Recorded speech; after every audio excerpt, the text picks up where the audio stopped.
Entonces, compañeros, bienvenidos pues a esta clase. Vamos a analizar lo que es el plan de tabulación y análisis de los datos.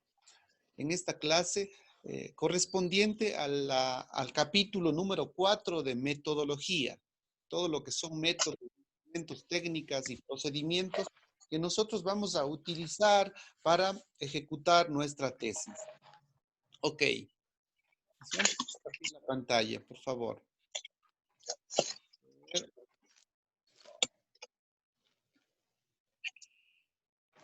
Muy bien, entonces estamos aquí con la clase.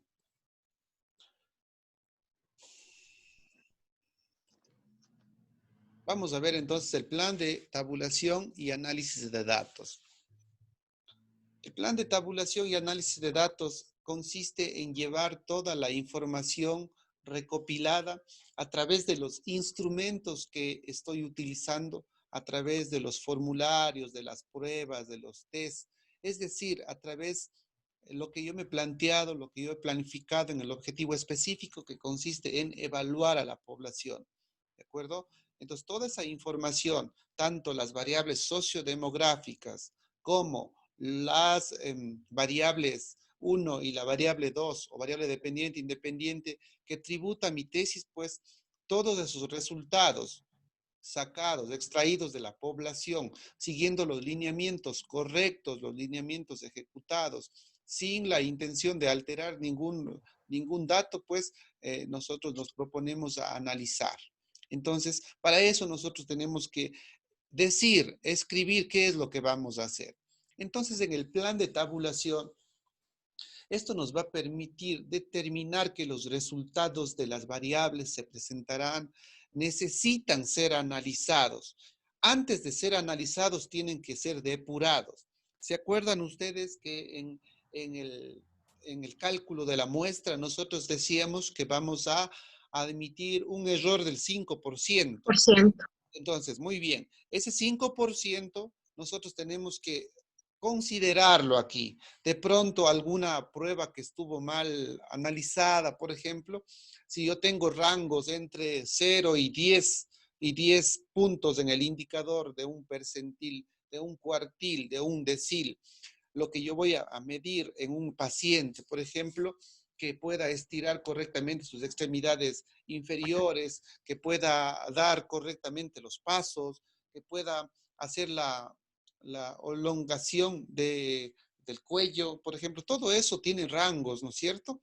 Entonces, en este momento yo voy a considerar aquellas pruebas, aquellos datos que posiblemente tienen errores y los voy a descartar también. Es posible esos criterios de eliminación. ¿Se acuerda que habíamos visto nosotros? Criterios de inclusión, criterios de exclusión y criterios de eliminación. Entonces, vean ustedes que el plan de tabulación tiene que ser correctamente planificado para hacer que toda la información que he recolectado de los pacientes, pues cumpla y justifique a los objetivos específicos. Entonces, si yo digo que el primero voy a evaluar una patología, alteraciones de la marcha, por ejemplo, ya en el segundo voy a aplicar las técnicas. Entonces, ¿a quiénes voy a aplicar las técnicas? Aquellos pacientes que necesitan, aquellos pacientes que están necesitando el tratamiento para esta enfermedad. Y en el tercero, probar la efectividad. Entonces, todo eso lo hago a través del análisis, a través de este plan de tabulación y el análisis de datos. El plan de tabulación además incluye el prever los cuadros, o sea, hacerles la representación de los datos, ¿no? Atendiendo a los objetivos específicos e hipótesis. Nosotros no consideramos una hipótesis, más consideramos sí unas preguntas de investigación. Además, nos permite la presentación de la información de forma clara y sistemática, clara y ordenada. Bueno, la redacción. Es fácil la redacción. Aquí yo les voy a poner ya modelos de redacción que casi no varían mucho, ¿no?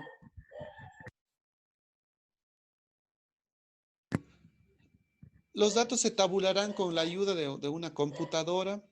Colocar los programas a emplear, por ejemplo, los del SPSS versión 21. Esto no significa variable, significa versión 21, el SPSS versión 21. La depuración de la información es fundamental previo a la tabulación para eliminar errores de registro o de codificación. Esto en el próximo módulo le van a enseñar a, a entender la distribución normal, por ejemplo, la normalidad de una distribución de la muestra, cuando la muestra es platicúrtica, leptocúrtica o mesocúrtica, cuando existen las alas de los donde más se agrupan la muestra. Por ejemplo, si mi estudio, lo que yo le decía a la compañera en una clase, que decía que va a evaluar a las personas desde los 20 años hasta los 80 años, ¿se acuerdan? Algo así, era un rango de edad muy grande. Entonces yo le había dicho que no es posible evaluar a tantos. ¿Por qué? Porque la muestra puede, ella me decía que a la consulta de ella, pacientes iban de esa edad, desde los 19 años hasta los 80 años. Entonces, supónganse que en los meses en los que esté realizando su tesis, solamente reciba pacientes de entre 20 y 25 años. Entonces, ¿qué va a pasar con la otra muestra? No van a haber datos. Entonces, eso se llama una distribución anormal, una distribución que no sigue un causal normal de los datos. A eso se le conoce con el nombre de cuando se ponen los datos en un solo extremo, se llama mesocúrtica. ¿De acuerdo? Cuando se pone en otro extremo, leptocúrtica. Y cuando hay poquitos de todos, en un rango entre 20 a 80 años, hay uno de cada uno. Entonces la muestra es súper baja. Eso se llama mesocúrtica. Pero esto lo vamos a ver ya cuando tengamos la información, ya cuando hayamos pasado los datos. Esto lo hace el software. Esto es muy sencillo, solamente metemos datos y les damos un par de clics, ya está la información. Esto es bastante. ¿Sí? Pero bueno, hay que buscar la teoría. Entonces, usted tiene que decir que los datos se tabularán con la ayuda de una computadora colocando en los programas SPSS versión 21.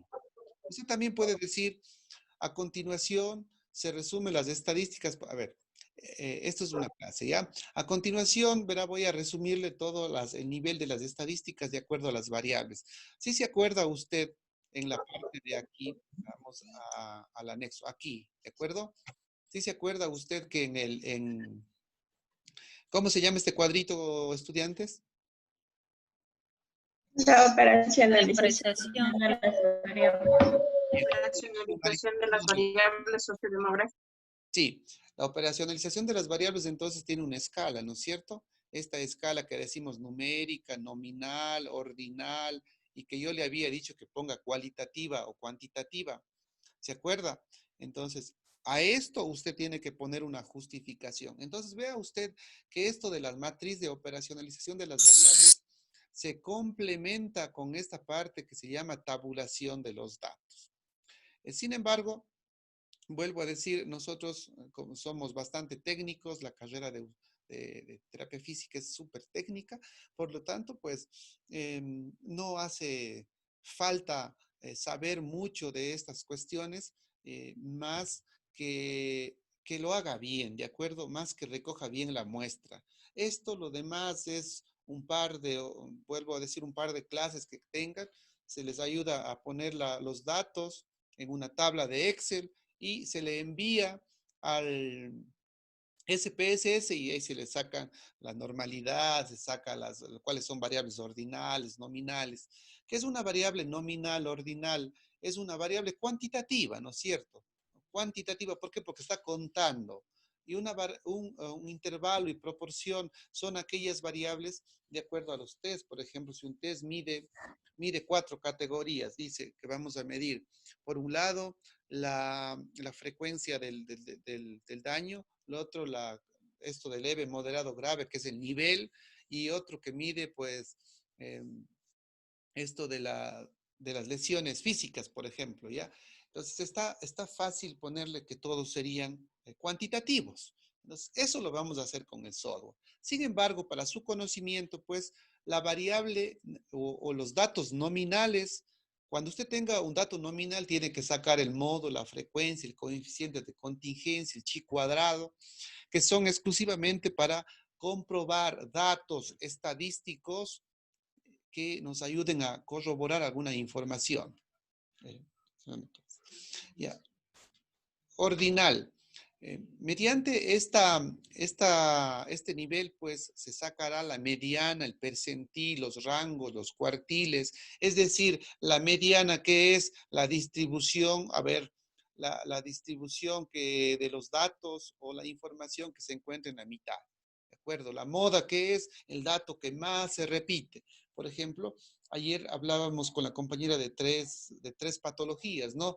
Entonces, supóngase que ella quiera ubicar cada una de esas tres patologías, entonces va a decir cuál es la moda en la población, o sea, cuál de las tres patologías se repite más. Para esto, entonces, usted tendrá que utilizar estos estadísticos. Esto le va a servir muchísimo esta clase, esta diapositiva de aquí, al momento de analizar sus resultados. Entonces, usted, de acuerdo a al intervalo ordinal, usted tiene la opción de escoger una prueba estadística, por ejemplo, de Cruz-Wallis o de Spearman o todas las anteriores, o sacar rangos, percentiles, cuartiles, no sé, lo que usted necesite.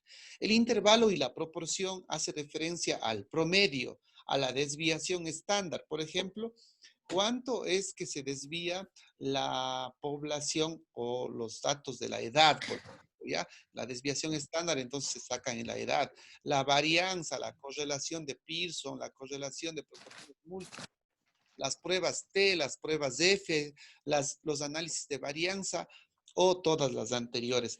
Todas estas pruebas de aquí le van a ayudar a hablar a los datos, ¿sí? Esta diapositiva solamente con fines informativos, con fines de que usted más o menos ya vaya introduciéndose en la estadística que tiene que seguir el próximo módulo.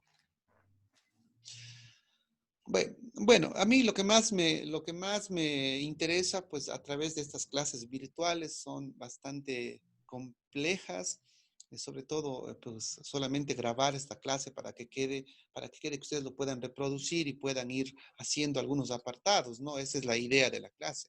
En realidad, lo que me interesa a mí es esto, los modelos de redacción que yo le doy. ¿Por qué? Porque esto le va a ayudar de alguna manera a redactar su proyecto y también le va a dar pautas de en dónde yo puedo encontrar esta información.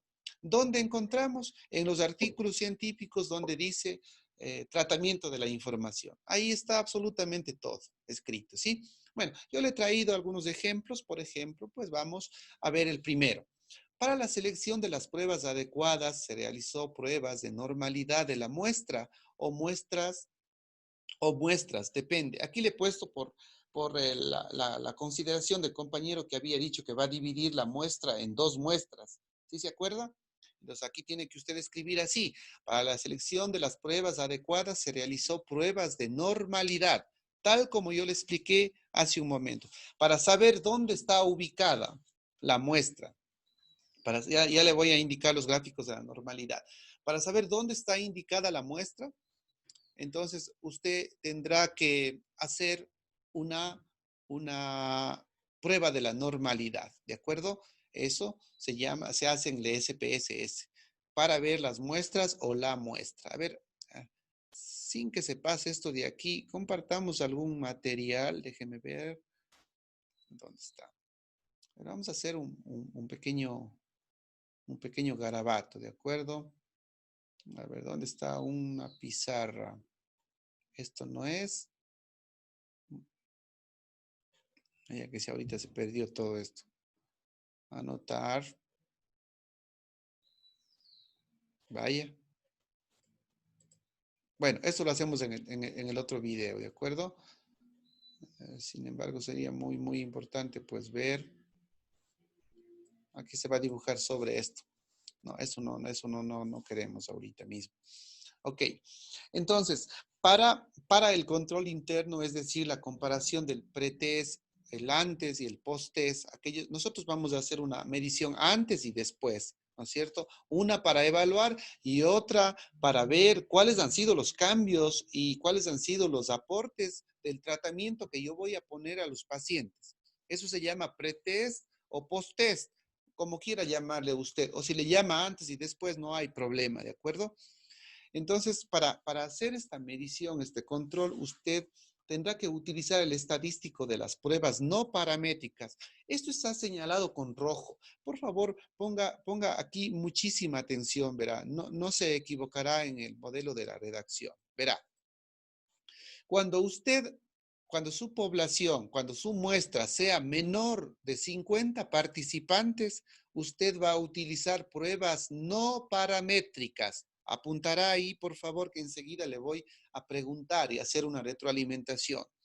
Cuando yo tengo una población menor a 50 participantes, la regla estadística me dice que yo debo utilizar pruebas no paramétricas, ¿de acuerdo? ¿Y cuáles son las pruebas no paramétricas? Bueno, no quiero confundirles tanto. Lo que le había dicho yo, la Rhodes-Spearman, la Cruz-Wallis, eso. Entonces, pero eso todavía dejémoslo ahí, ¿ya? Lo que yo quiero que ponga en su plan de redacción es que diga, para el control interno, es decir, para la comparación antes y después, utilizaré el estadístico de pruebas no paramétricas, siempre y cuando usted tenga menor a 50 participantes. Pero si usted tiene un número mayor a 50 participantes, las pruebas ya no se van a denominar no paramétricas, se denominan pruebas estadísticas paramétricas, ¿de acuerdo? Mayor a 50 participantes. Por ejemplo, una de las pruebas no paramétricas se llama Wilcoxon. Pero esto todavía, vaya, yo no quiero que ponga estos nombres estadísticos de las pruebas porque no sabemos cómo le va a ir a usted, no sabemos cómo se va a enfrentar la realidad. Estamos viviendo una época tan difícil, no sabemos cómo nosotros nos planificamos a intervenir y cuántas personas vayamos a recoger, ¿de acuerdo? Entonces, pensando, yo me atrevo a decir que la mayoría de los estudios van a utilizar pruebas no paramétricas, es decir, que van a conseguir pacientes menos de 50. Sin embargo, si usted puede hacerlo por pruebas más de 50, es mucho mejor el estudio. Créame así que usted no vaya a pensar este error que suele darse cuando nosotros estudiamos la maestría, ¿no?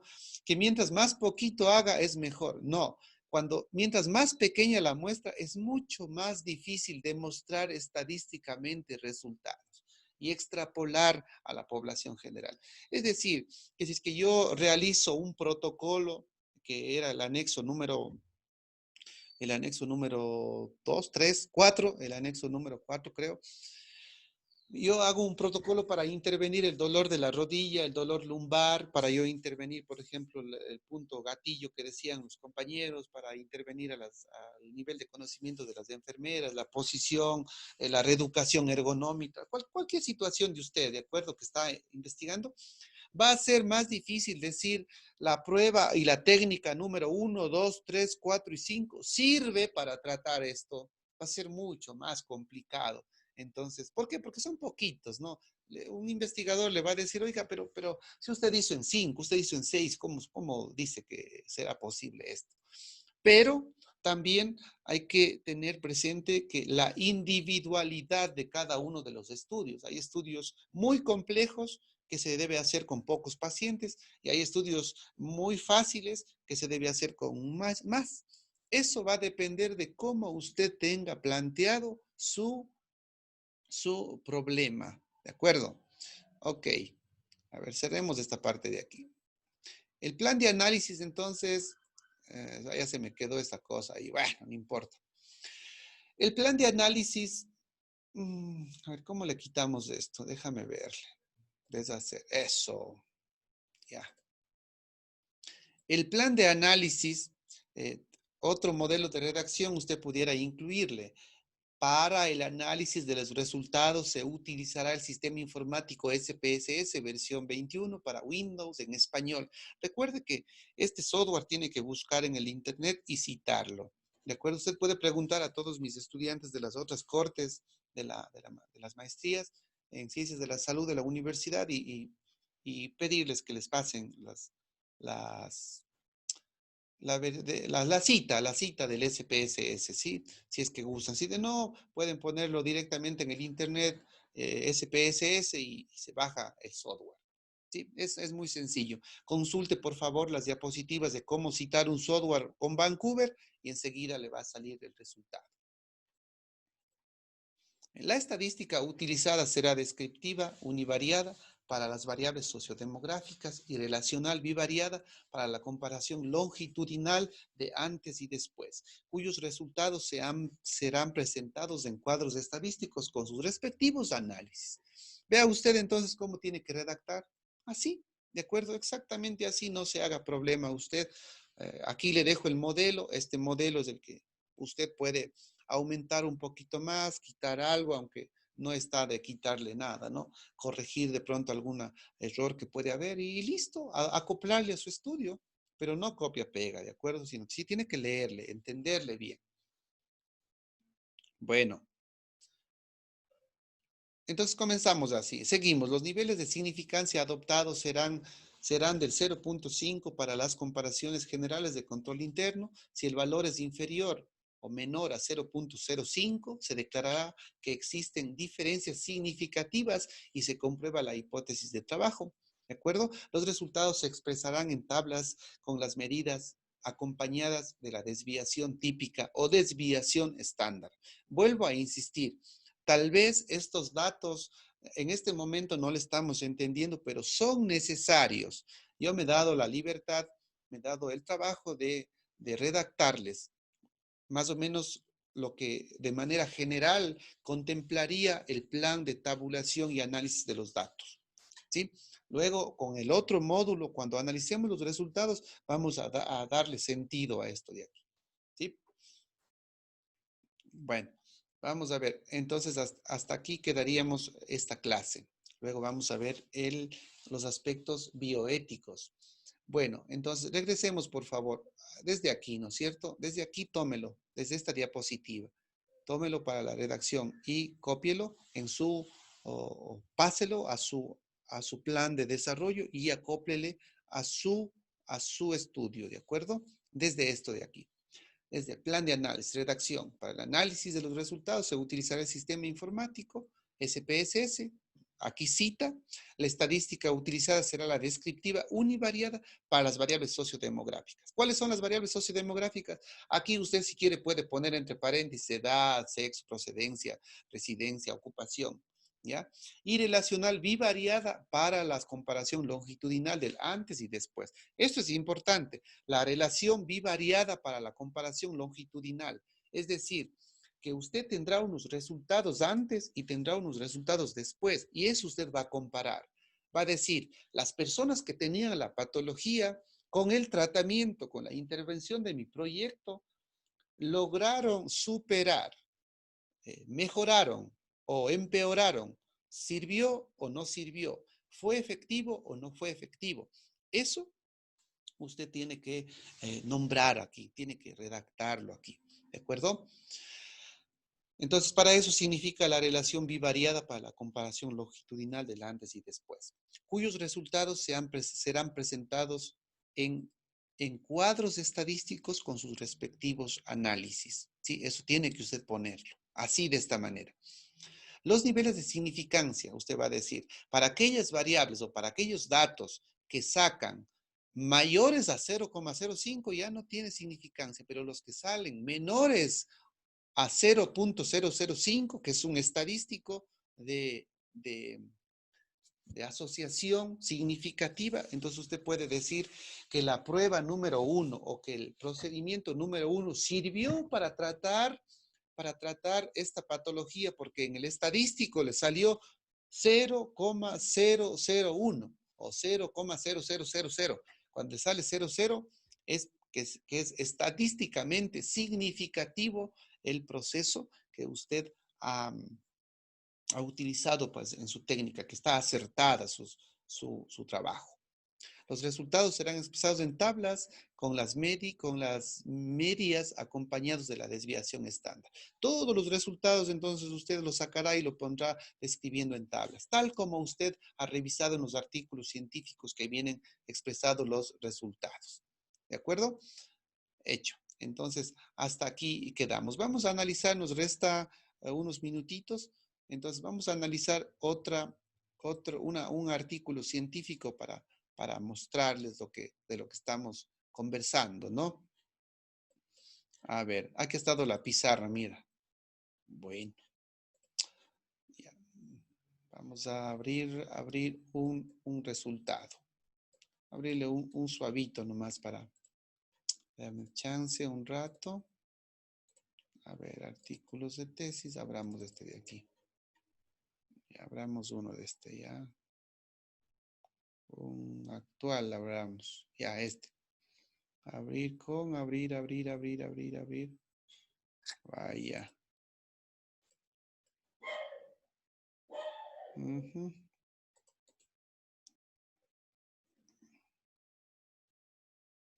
Ya. Entonces, compartamos esta parte de la pantalla. A ver. Ya. ¿Sí podemos observar el artículo científico, compañeros? ¿Compañeros? Sí, doctor. Sí, por favor, Sí, ahí, presidenta. ¿Podemos observar, por favor? doctor. Ya, Sí, se observa. ya, ok. Mire, entonces nosotros vamos a la parte de acá donde dice análisis de datos. Aquí, esto de aquí es lo que va a hacer. Esto es lo que va a hacer con la estadística. Y esto de aquí, usted vaya a cualquier artículo científico y ahí le va a dar un modelo de cómo redactar esto. Aunque yo ya lo estoy dejando acá, así no hace falta, pero bueno, siempre es importante sugerir a los estudiantes. Esto, mire, ve, para hacer estas tablas de aquí, entonces, esto es una desviación, esto es una desviación estándar. La desviación estándar es desde dónde a dónde se mueve el dato. Entonces, así, esto vamos a decir nosotros, que de cada pregunta, de cada ítem, vamos a sacar la desviación estándar. ¿De acuerdo? Cada artículo tiene sus propias tablas. Cada artículo es único y es original. Por ejemplo, aquí le hacen la operacionalización de las diferencias entre varones y mujeres, ¿no es cierto? Los factores de riesgo. Aquí pone la prueba, aquí pone la media, mire, la media y la...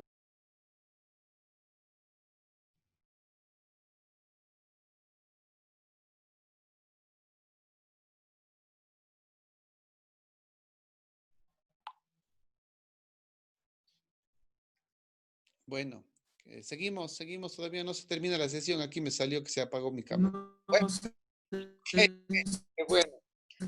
Digamos, alguien me hizo aquí un complot, pero bueno, me restan, ya se va a terminar la reunión. A ver. Bueno, entonces hemos analizado algunos ejemplos de escritura de esta parte del análisis de los datos, del plan de tabulación y análisis de datos. Entonces, nada, pues a escribir viendo este modelo, verdaderamente no es complicado, ¿sí? Ya tiene ahí la muestra cómo hacerlo y exprese que va a hacer eso, ya exprese que va a medir el antes y el después, exprese que va a utilizar pruebas no paramétricas porque su población es inferior a 50 y diga también que toda la información pues va a ser estadística univariada para las variables sociodemográficas y estadística bivariada para comparar la longitud entre el antes y el después de su tratamiento. Pare de contar, diga que lo va a hacer en SPSS y diga que la información lo va a representar en tablas, dobles y triples, que va a hacer constar las frecuencias, que va a hacer constar la desviación estándar, diga eso, la media que puede servirnos de acuerdo a los datos que nosotros obtengamos. Bueno, entonces la clase ha terminado pues y vamos a la plenaria, ¿de acuerdo? Voy a dejar terminar esta sesión para iniciar otra. Bueno. Nos vemos.